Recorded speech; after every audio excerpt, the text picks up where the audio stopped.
Hello everyone and स्वागत है आप लोगों का एक नई वीडियो में। वापस से ट्रैक पर आने का ये हमारा चौथा दिन है और आज की इस वीडियो में हम रिन्यूअल यानी कि नवीनीकरण के बारे में बात करने वाले हैं। तो इन्हीं बातों को ध्यान में रखते हुए चलिए आज की वीडियो को हम शुरू करते हैं।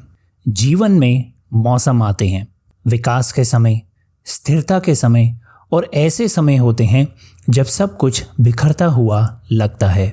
लेकिन प्रकृति की तरह ही हमारे पास भी खुद को नवीनीकृत करने, पुराने को त्यागने और नए को अपनाने की शक्ति होती है।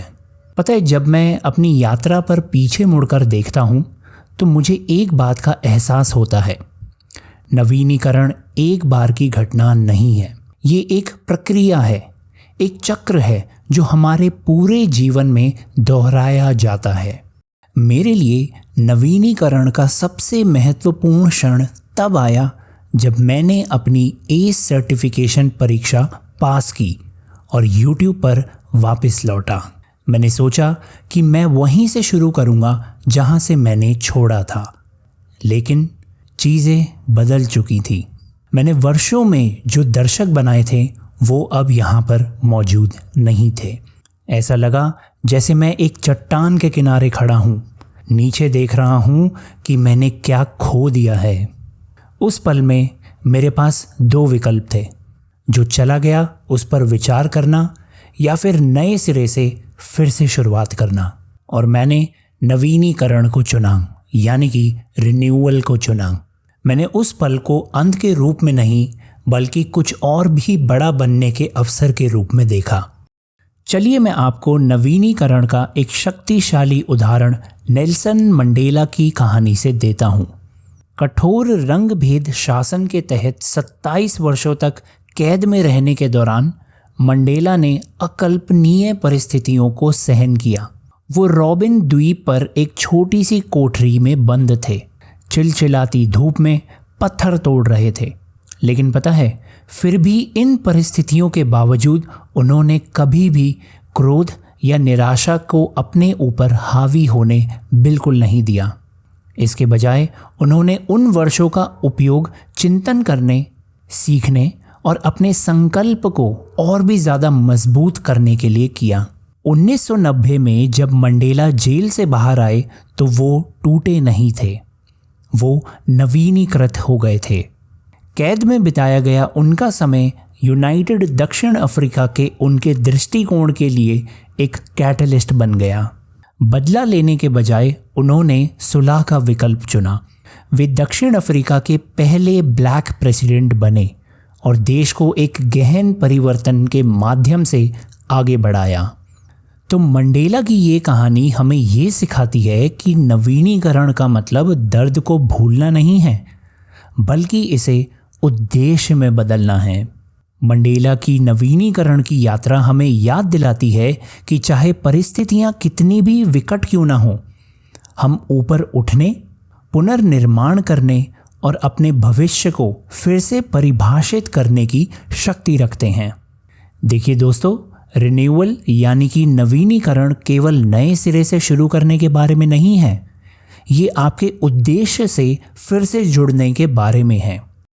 जब मैं YouTube पर वापस आया तो मुझे खुद से पूछना पड़ा, मैंने ये यात्रा सबसे पहले क्यों शुरू करी थी? और मेरे लिए ये जवाब बिल्कुल सरल था, लोगों को स्वस्थ, खुशहाल जीवन जीने के लिए प्रेरित करना। वो उद्देश्य मेरा सहारा बन गया, जिसने मुझे मेरे चैनल के पुनर्निर्माण की चुनौतियों के माध्यम से मार्गदर्शन किया। रिन्यूअल ने मुझे इस बात की क्लैरिटी दी कि मुझे उस चीज़ पर फोकस करना चाहिए जो वास्तव में मायने रखता है, क्योंकि ये कभी भी संख्याओं के बारे में नहीं था, कभी भी नंबर्स के बारे में नहीं था। ये उस प्रभाव के बारे में था, उस इम्पैक्ट के बारे में था। और यही शिफ्ट जो मेरे माइंडसेट पे आया, इसने सब कुछ बदल दिया। चलिए दोस्तों, अब बात करते हैं कि आप अपने जीवन में रिन्यूअल को कैसे अपना सकते हैं। यहाँ पर मैं आपको वो 3 चीज़ें बताऊँगा जो मैं खुद फॉलो करता हूँ। Number 1, let go of the past, यानी कि अतीत को जाने दें।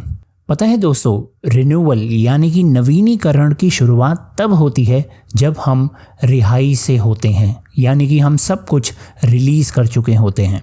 जो भी चीज़ आपको पीछे खींच रही हो उसे जाने दें, फिर चाहे वो सेल्फ डाउट हो, रिग्रेट हो या फिर फेल होने का डर हो। अगर आप अतीत से चिपके रहोगे तो आप कभी भी आगे नहीं बढ़ पाओगे। Number 2, reconnect with your why. अपने उद्देश्य से फिर से जुड़ें। खुद से ये सवाल पूछिए कि आपने शुरुआत क्यों की थी, आपका उद्देश्य क्या था। और जब आप अपने क्यों से फिर से जुड़ेंगे तो आपको आगे बढ़ने की ताकत मिलेगी। और lastly number 3, take one small step at a time, यानी कि एक समय पे एक छोटा कदम उठाएं। देखिए दोस्तों, रिन्यूअल कभी भी रातों रात नहीं होता। ये छोटे छोटे कदमों की एक सीरीज़ होती है जो बड़े बदलावों को जन्म देती है। फिर चाहे वो कोई नई स्किल सीखना हो या किसी से संपर्क करना हो या फिर बस फिर से प्रयास करना हो, हर छोटा कदम मायने रखता है। देखिए दोस्तों, रिन्यूअल वो सबसे बड़ा उपहार है जो हम खुद को दे सकते हैं। ये नए सिरे से शुरुआत करने, आगे बढ़ने और वो व्यक्ति बनने का मौका है जो हम हमेशा से बनना चाहते थे। इसीलिए अगर आज आप कहीं पर अटके हुए हैं या फिर पराजित महसूस कर रहे हैं, हारे हुए महसूस कर रहे हैं, तो ये याद रखें कि हर नया दिन रिन्यूअल का अवसर है। इसे अपनाएं और अपने जीवन को बदलते हुए देखें। वीडियो को ख़त्म करने से पहले मैं आपको बता दूं कि नवीनीकरण यानी कि रिन्यूअल का मतलब अतीत को भूल जाना नहीं है। इसका मतलब है इसे एक उज्जवल और मजबूत भविष्य के निर्माण के लिए नींव के रूप में इस्तेमाल करना। क्योंकि दोस्तों, आपकी यात्रा अभी ख़त्म नहीं हुई है, ये तो बस शुरुआत है। इन्हीं बातों को ध्यान में रखते हुए दोस्तों, आज के लिए बस इतना ही और अब मैं आपसे कल मिलता हूँ। धन्यवाद।